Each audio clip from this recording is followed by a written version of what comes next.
You're listening to the Packernet Podcast Network.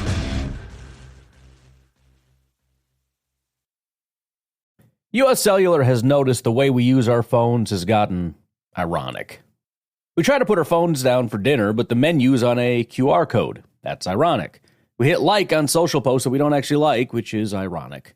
Which is why U.S. Cellular created Us Mode, to help us reconnect with each other and use our phones less ironically. A phone company wanting people to use their phones less is ironic.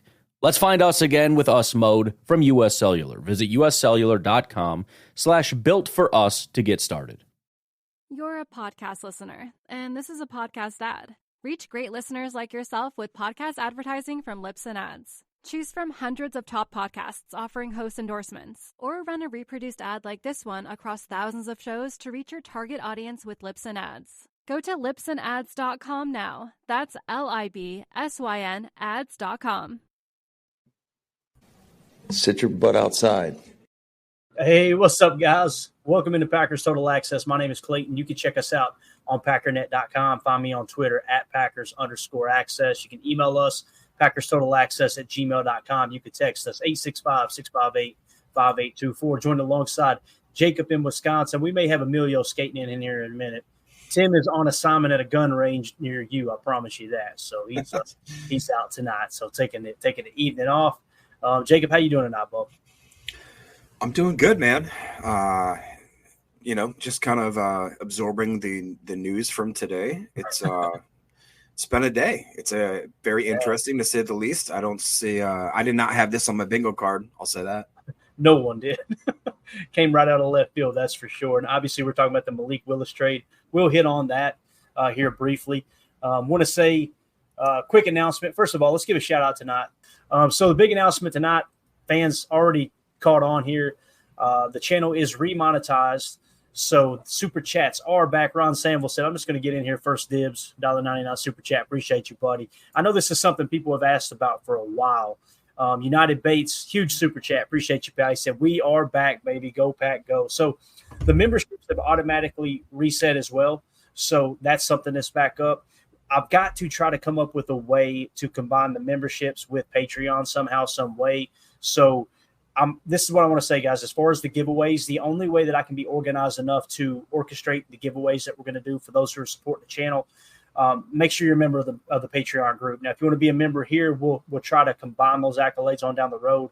But again, prioritize Patreon over the YouTube membership. But like I said, the super chats are a way for you to get your comment read on the air, pretty much immediately. So appreciate everybody being excited about that. Thank you, Bates. You're always supporting the channel, man. Appreciate you donating the Take Your Eye Off the Ball 2.0s as well, bub.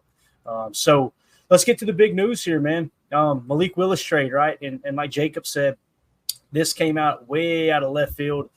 Obviously, it was it caught me by surprise big time, Jacob. So it says the Green Bay Packers are trading the 2025 seventh-round pick for Titans quarterback Malik Willis. It seemed like you got one of two responses from Packer fans across the old Twitter bird today. It was either, hey, I really like this move, or this is stupid. Now, I'm definitely right in the middle. Like, listen, it was a seventh-round pick. It is what it is. And I know some people are going to say, Clayton, we Anthony Johnson Jr. was a seventh-round pick. Kalen King, we were able to get him in the seventh round. Michael Pratt, right? Rasheed Walker. Yeah, Rasheed Walker. Great point. But when it comes to Malik Willis, obviously we talk about every spring when the draft rolls around, there's two different drafts. There's the NFL draft, and then there's the NFL quarterback draft, right? And typically quarterbacks are drafted one tier higher than their current tier of value. And every team is going to have different grades on different players from other teams, right? The one thing I wanted to point out here real quick, Jacob, was this made a lot of sense to me. What it says is Goody had a much higher grade than a seventh-round grade on Malik Willis. And it's easy to look at what Malik Willis has done these last 2 years in the league and go, man, he really hasn't done anything to perform. But when you really dive into where the value is in terms of when the draft happened, these teams that have these high draft grades on players, those don't diminish once they get in the league. Yeah, you're going to continue to scout these players throughout the league. And their value, it may drop a touch. But the reality is these GMs, Jacob, and these coaching staffs, they look at a player and go, just like you hear on the streets today, Jacob. I can change it. I can change it, right? So we're going to talk about where he was on the consensus big board, but I want to get your initial takeaway from the Malik Willis trade here, man. I'll be honest. At first, I was a bit disgruntled, I would say is the word. Justin actually dropped us the news. I'm pretty sure that he dropped the news to you right at that same time. We're in that group chat together. Justin, for how busy the guy is, I tell you what, he is on the ball. He'll randomly he likes to sneak in that breaking news. So we might have to get him on the show every now and then. At first I kind of was taken back just because I'm a homer, I like Clifford. As much as I proposed, as you guys remember, DTR, trade for DTR, and I kind of got raked over the coals a little by just people saying that just wouldn't happen. It's not realistic. We got two quarterbacks. Well, here we go. We just literally almost kind of traded for a very similar mold of quarterback. That's a great comp. Yeah. And so, I wanted to be, I am a little bit, I'm the word's not upset. It's just, I feel bad because basically I know that at least one of our quarterbacks is probably gone onto the next team. It just, to me, I don't see a way where we have Willis, Clifford, and Pratt going into this year. I just don't see that happening. I unfortunately think too that it's probably going to be Clifford that's probably going to be seeing, a different team. That's just my guess. That's just my opinion, but whatever. I'm intrigued by the possibility and the upside of Malik Willis. I haven't seen a lot from him to honestly be that excited about, but we saw with his last game, which I know Clayton's going to bring up some of the stats here. The guy has shown that he is, he's been pretty darn good. And he's been one of those guys also. He's very young. This is like a second-year quarterback here that is just now maybe like if we talked about with the wide receivers and other young players in Green Bay that really have taken a step. If this guy takes a step, he has all the tools in the world. I mean, when I watched him coming out of Liberty, wasn't it? Out of Liberty? Yep. Yeah. I thought, he was a very intriguing player. I think he was picked early, mid first round, so I'm excited to give him a shot. I think this could be, just like Zambito's saying, it's another Rasul Douglas, but even more than that, because it's the most important position on the team. You know what I mean? Right. So I think Goot maybe has something right now. Maybe he has something cooking. I don't know. It'd be interesting to see how LaFleur feels about it. And I really want to know like his actual take, not like coach speak take. You know what I mean? Yeah. And it's funny you mentioned LaFleur because there are some loose ties, I guess you could say, to Malik Willis and LaFleur's offense. We'll hit on that in just a second. Jake G126, thank you for the super chat, buddy. He said, let's go. Congrats. Go, Pack, go. Thank you so much, Jake. We appreciate you supporting, man. Andy A. Pack with the super chat said, it had to hurt Goot's soul to give up a pick, but I think it means that there is no question in his or anyone's mind that we have a championship-level team. And I think what Andy's saying there, and you correct me if I'm wrong in the chat, Andy, like you want to upgrade that backup position because if you get in a pinch where Jordan Love goes down for a game or two and you need to win a game or two, you want someone a little bit higher level than what we were seeing with Sean Clifford and Michael Pratt, obviously being a rookie. Michael Pratt's still trying to grab hold of the system, That's another thing he's dealing with. Sean Clifford, obviously Matt LaFleur likes him. He's always referred to him as a gamer, and he's played a lot of college football snaps. If you include college football, he's played more snaps than Jordan Love, which is just wild to think about. But, yeah, I think the other thing, too, Andy, that really impresses me about this move, and I know it's just a seventh-round pick, not only is Goody giving up a pick, but we talk about this all the time, Jake. Like, general managers, the only thing worse than making a bad pick is not admitting you made a bad pick, right? Now, what did he do by trading? He's saying probably missed on Clifford, a fifth-round pick, and he missed on Pratt, a seventh-round pick. That's kind of what he's saying with spending a seventh to go get Malik Willis. And I tip my cap to Goody for that because there's a lot of GMs that go, no, you need to make this work. These two quarterbacks I gave you are good enough, And you've seen him on the sideline there in that final preseason game with Baltimore. And he was down there in Matt LaFleur's ear the whole time since Matt was not calling the plays. So I think it's cool to see Goody kind of lower that ego. Not that he has one. Well, I mean, we all do. But I think it's cool to just kind of see him go, okay, you know what? We need to do something. So and take a shot. So, Andy APAC, thank you for the super chat, bro. Go ahead, Jake. Yeah, sorry, I misspoke. He was the 14th pick of the third round. That's correct. Yeah. Yep. John was correcting me there too. And Andy says, yeah, that's exactly what he was thinking. I'm kind of getting myself excited now as we're sitting here talking about it, just because, like you just said, I mean, everybody likes to be respectable to the people that we drafted, and we've seen Clifford. He's a great guy. He's a team guy. The fact of the matter is that he did not perform very well this preseason. He definitely, in my opinion, took a step back. And Pratt, I think, was up and down, but he showed enough, I think, to show that he is a good third stringer and break glass in case of emergency type player. But like you just talked about, Clayton, I think that it talks or it says more about the team just in the fact that I think Goody sees that we have our window is open right now to be an actual championship, dare I say, a dynasty type of team. We have seen what we can do on offense, even with the young guys that we have. And I think, like you just said, man, he saw that window opening, and he doesn't want to have the fact, God forbid, if something happens to Jordan Love, that we don't have an actual chance to win with a quarterback on this roster.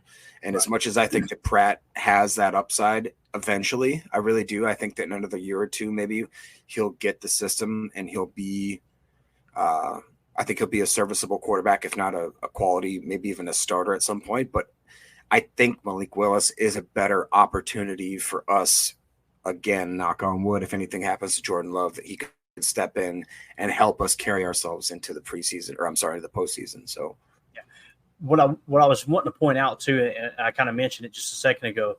So Malik Willis, when he was drafted, right, if I remember correctly, Arthur Smith was still the OC in Tennessee. So for those of you who don't know, Mike Vrabel was the head coach. He hired Matt LaFleur as his OC. Matt LaFleur leaves Tennessee to go to Green Bay, and then Arthur Smith took over as the OC, who Arthur Smith was the tight ends coach under Matt LaFleur, if I remember correctly. Now, since then, Arthur Smith got the head coaching job at Atlanta. He got fired, and now he's the OC in Pittsburgh. So if you rewind back when they drafted Malik Willis, I'm pretty sure that Arthur Smith, and I could have the timeline mixed up here, but I'm pretty sure Arthur Smith was the OC in Tennessee. So if that's the case, Malik Willis should have, and who knows, whoever's coaching offense at Tennessee now might have some ties to Matt LaFleur's offense as well. Maybe they've seen something there. But one thing Malik Willis does well is he gets out on the perimeter, right? He can get on the perimeter. I remember when he came out in the draft, there were some saying he's going to be the best quarterback in that draft. And this is the 2022 consensus big board, the final consensus big board before the draft. Okay, so this is what everyone was saying about that draft. When you look at it, you had Aiden Hutchinson, Ahmad Gardner, Kayvon Thibodeau, Derek Stingley Jr., Trayvon Walker, Kyle Hamilton, Ekwonu, I think is how you say that name, Akeem Ekwonu, offensive tackle, Garrett Wilson at number 8, Evan Neal at number 9, Jermaine Johnson, number 10, Drake London at number 11, Charles Cross at 12, Jameson Williams at 13, number 14 in the entire draft. They had him, Malik Willis, out of Liberty, as I believe that was the top quarterback, correct? Yeah. So the consensus big board had Malik Willis as the top quarterback in the draft going into that year. See, that's what I was thinking. Yeah, that's what I said first round. Too. Yeah. So, yeah, that's crazy. Yeah. So again, why does that matter? This ranking doesn't matter as far as what Malik Willis may or may not do at the NFL level. This is just simply, again, the consensus big board, all these professionals coming together and saying, all right, this is kind of how we see the big board laying out, just the players in the draft ranking in that order. But what's important to understand is this is the type of value that was placed on Malik Willis. Now, he ended up falling to the third, so we can't sit here and say that there was any general manager that had that kind of grade on him at 14. I think we all agree with that, but it's probably somewhere between a third and a fourth round grade. So my guess is Goody had somewhere between a third and a fifth round grade on Malik Willis. He looks up, calls around the league. Malik Willis is available. We'll give you a seventh. Awesome. So you've got a player that your scouts graded as somewhere between a third and a fifth round pick, same as Sean Clifford, a lot more mobility, probably a lot more upside.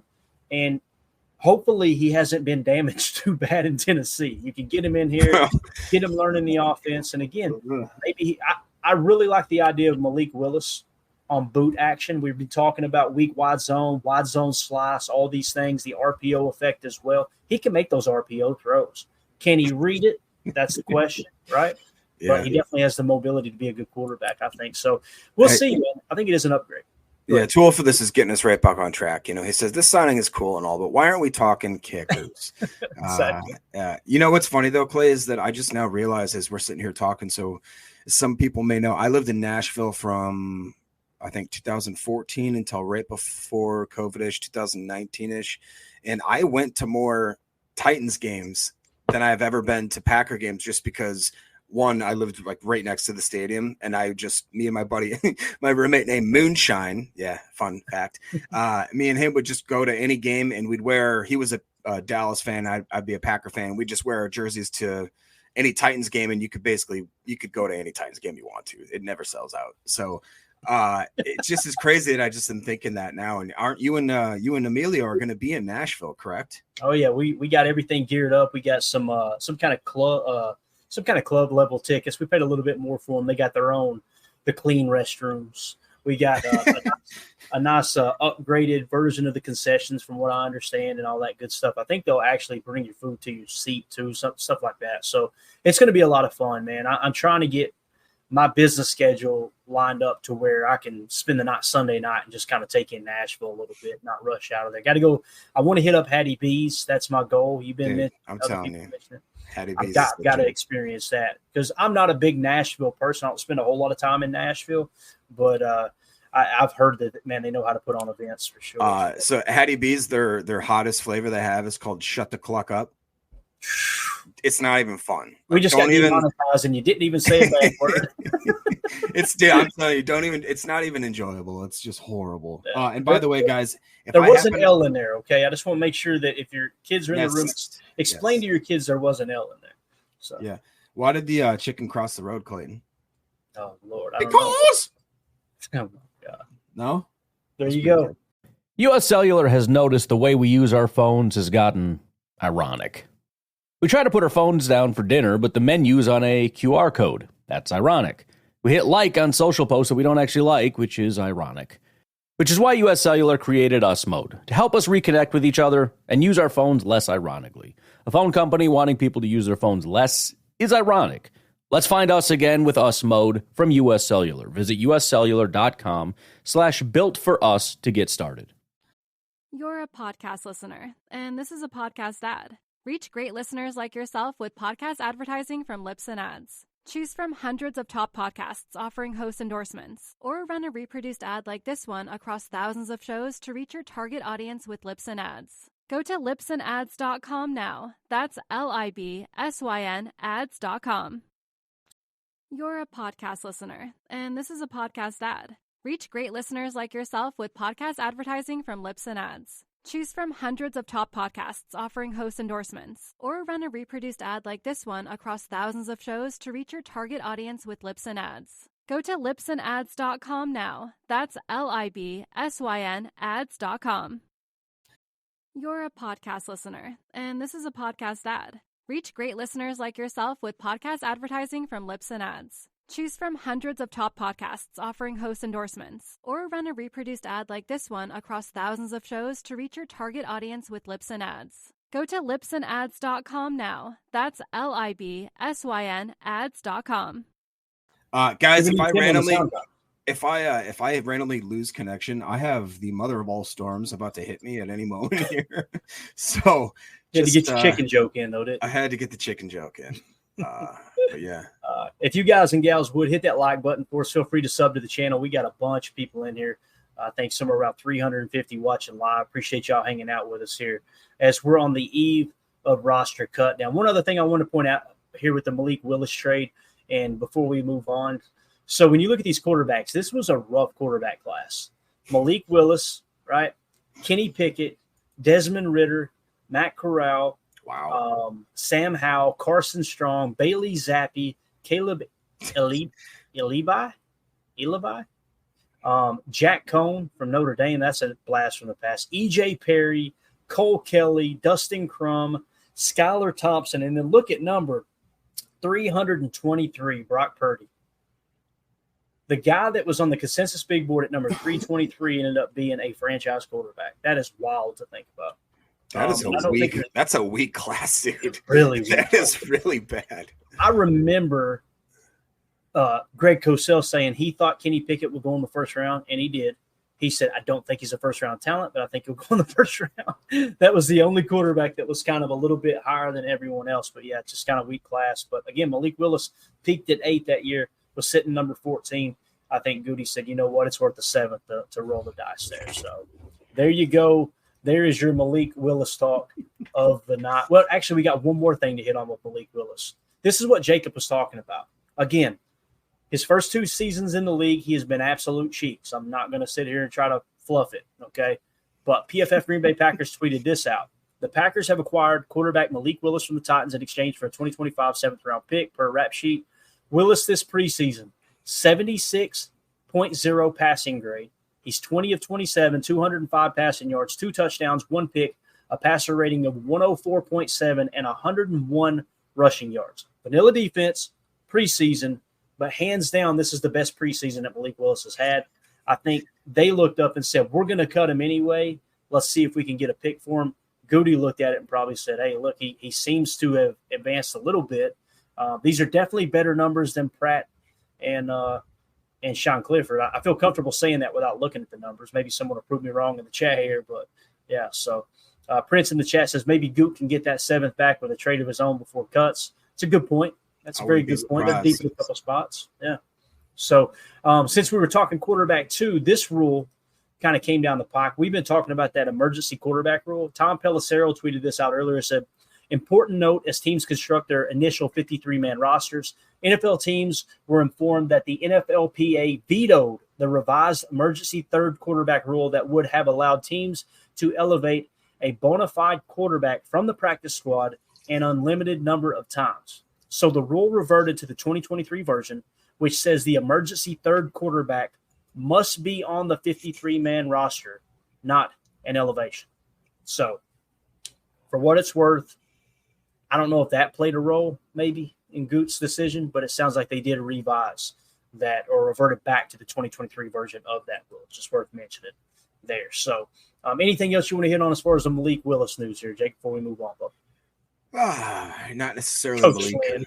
Land. I was going to say, Coach Land right there saying Newman for a 7th. Any takers? I mean, he's actually played decent, hasn't he? Royce Newman. Well, here's the thing. His pass blocking grade was okay, wasn't it? This last game. We're going to look at the preseason grades here in a minute, so I'm eager to see that. Yeah. I keep saying that, like, Royce ain't that bad. But I'm thinking Sean Ryan when I say Royce Newman. I feel like Sean Ryan has played a little bit better. What's Royce grade out better than Sean Ryan? And we'll all be confused here in a minute. But I think what Coach Lynn was saying there too, Newman for a 7th, any takers, meaning we'll give you Newman and our 7th if you'll just take him.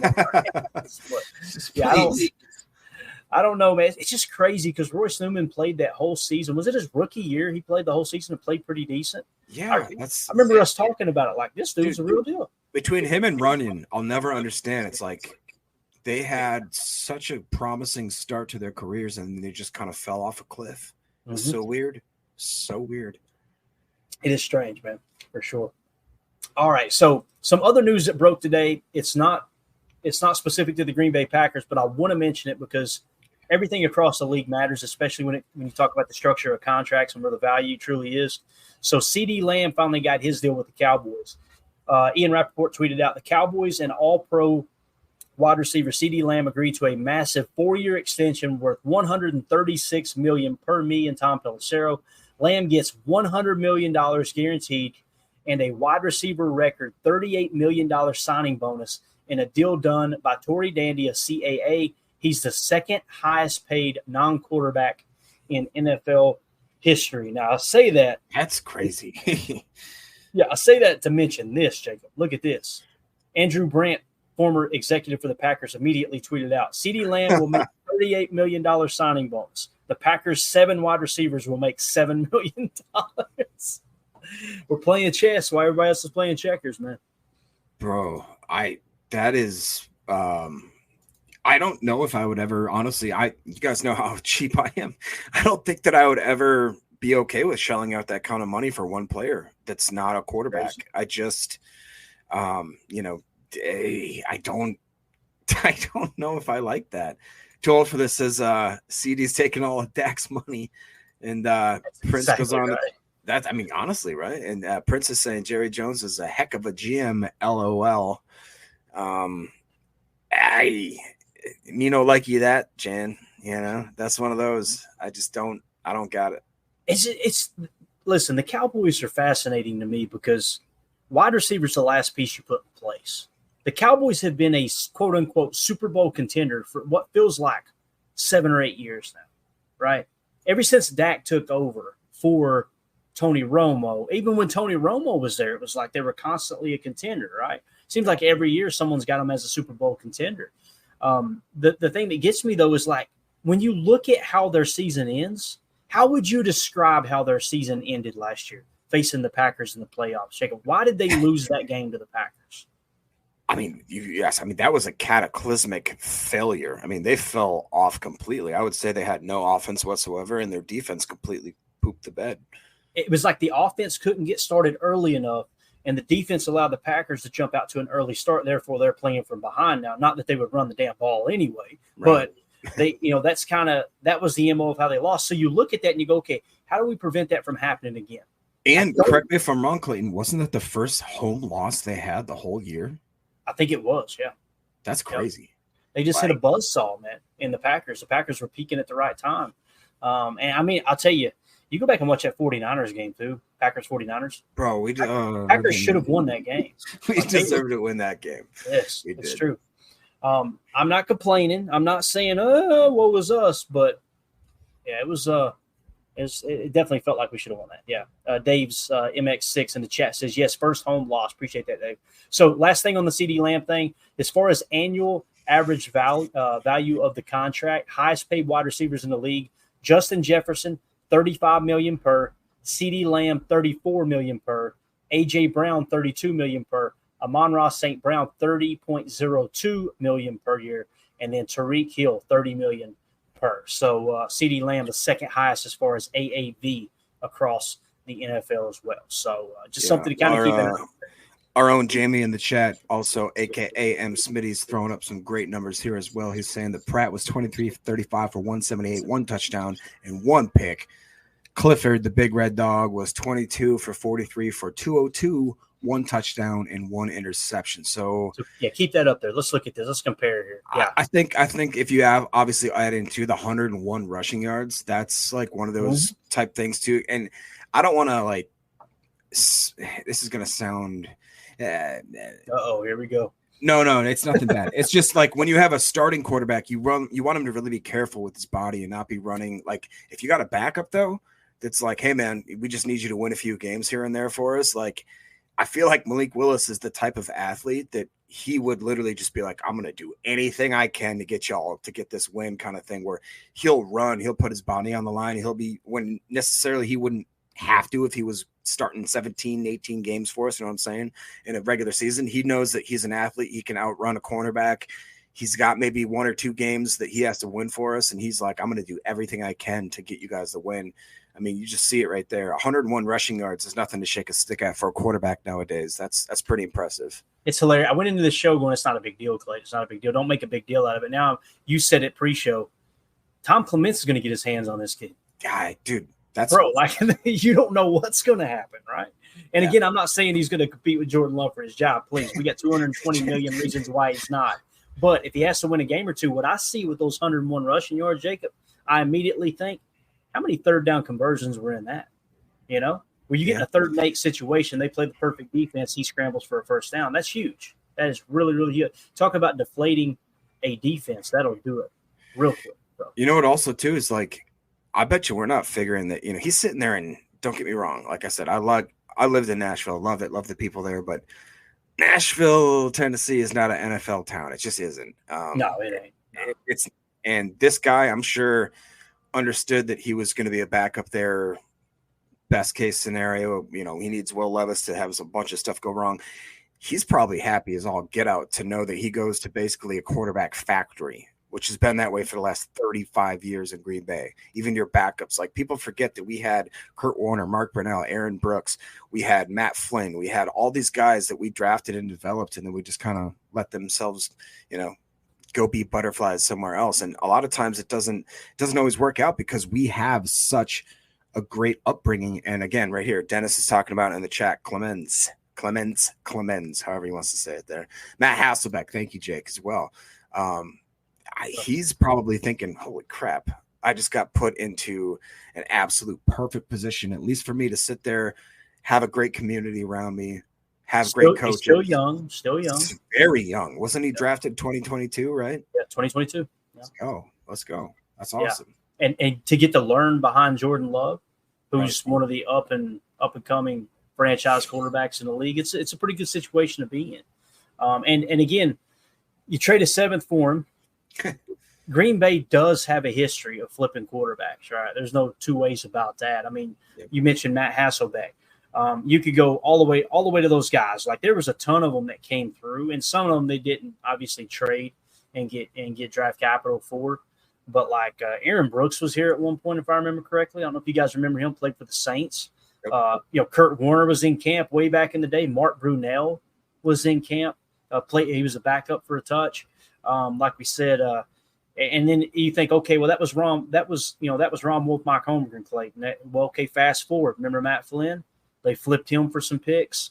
It may be a situation like that where you look up in a year or two, and again, I don't know how many years. He's got 2 years left on his contract. That's what's wild too. If I remember correctly, and I'm not going to take the time to pull up Spot Track, but I'm pretty sure this year's cap hit $1.1 million, next year's cap hit $1.4 million. You know how many teams across the league are shelling out $5 million plus for backup quarterbacks? Oh yeah, and that's just another way Goody's cutting costs, and he's got a high ceiling, so somewhat high ceiling, I should say. Again, I don't want to.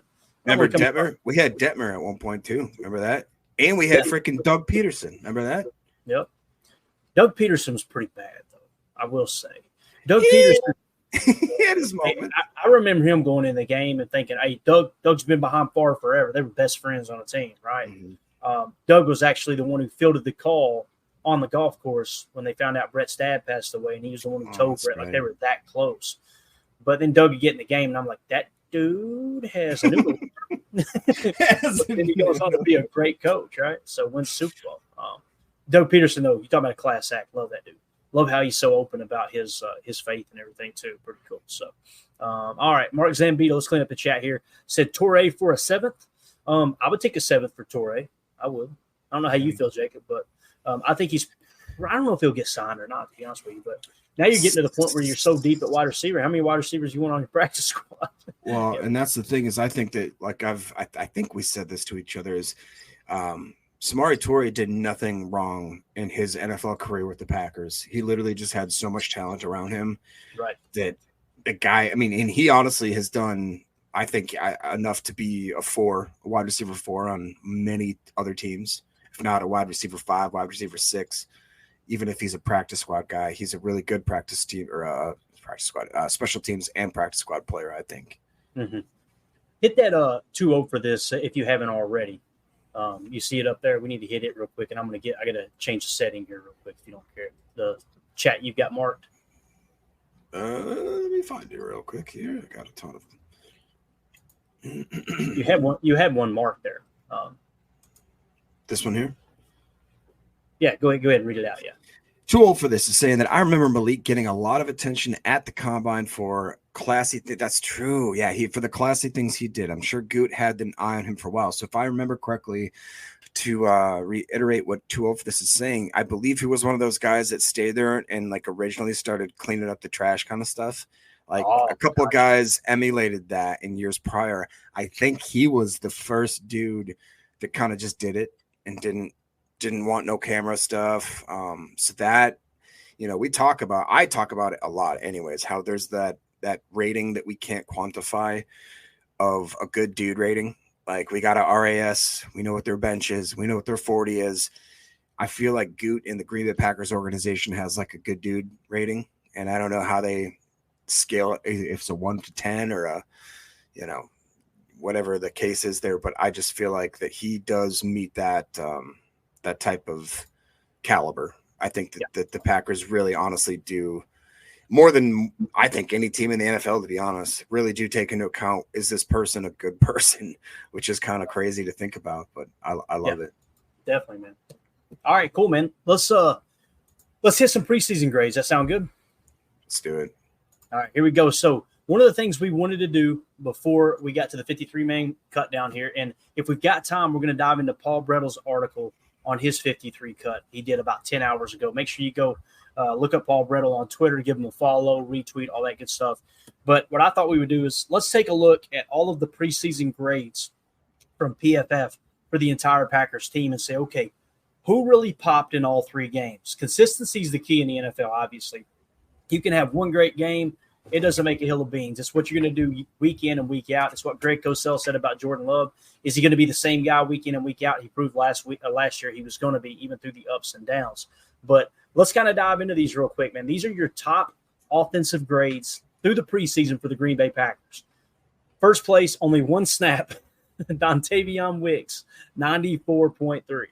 Number 2, Jordan Love, 90.3. Only 3 snaps there, okay? So number 3 on this list offensively was the newest addition here with Henry Pearson, 75.9, only 15 snaps. Jacob, I think I don't know if he'll make the roster or not, but they brung him back for a reason, and the dude came in and it looks like at least he's doing everything he can to keep his football career alive. Number 4, Luke Tenuta, 74.7. Number 5, Malik Heath, 74.1. Number 6, Julian Hicks, 72.1. What if he were to take Samori Touré's spot on the practice squad, right? There's something there, possibly. But we'll stop there, and then we'll keep going here in a second. The thing I want to point out, Luke Tenuta, pretty impressive. 67 snaps, 74.7. That might be almost a slam dunk. We'll see what Paul Brettle says if we have time. But what do you think about what we're seeing here as far as the preseason snaps so far in this top 5, top 10? Yeah, I mean, obviously we know what we have in the 2 top contenders there. Mr. Henry Pearson has just been a great surprise. When we cut him, I was really just like, why? Like, I really liked what he was doing. I love the progression. And then was about a week later, we brought him back, and I thought, all right. And I was hoping that we'd find some sort of role for him. And I really do think that it could be that H-back, DeGuara / whatever type role. Is there? You tell me real quick, and I'll get to another thought I wanted to make about Luke Tenuta. But is there any shot that you see us trying to sneak just 2 onto the active roster of running backs? That is. And then having a Pearson make the team as well. And if so, are we going to sacrifice maybe another tight end? Like, it's crazy because right now there's a lot of guys on that bubble that I think deserve a shot on this roster. And it's just hard to figure it out, man. It's crazy. Yeah. As far as running back, or if the question is, do you think we'll only carry 2? If you had to do like let's say Lloyd's injured, we'll say Dylan's injured. You try to sneak Wilson and Jacobs as your starters, and then you get Pearson on there somehow. Could you see that as a possibility? With only 2 tight ends, maybe? I think Pearson, there's no other team that's going to sign Pearson, obviously. We're the only one. I put him on the practice squad. And that's what they did last year. And I believe he's still eligible. And I don't know what the cap is for players who have 2 years more experience, or more than 2 years experience. I think there is a cap there. I'm not sure. I'm not going to waste a whole lot of time trying to understand the rules. We'll have the roster tomorrow. But I think I would see Pearson on the practice squad. As far as just carrying those 2, if A.J. Dillon and Marshawn Lloyd both go on the IR, yes, I think we'll only carry 2 backs. And I think we'll be looking at activating one of those other 2 as soon as they're healthy.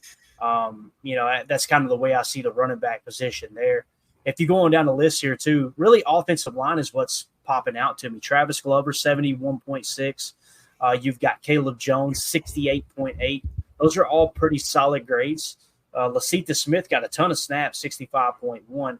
But really, when you look at it, Caleb Jones, Travis Glover, Luke Tenuta, they all put on a hell of a show in the preseason as far as consistency, according to PFF.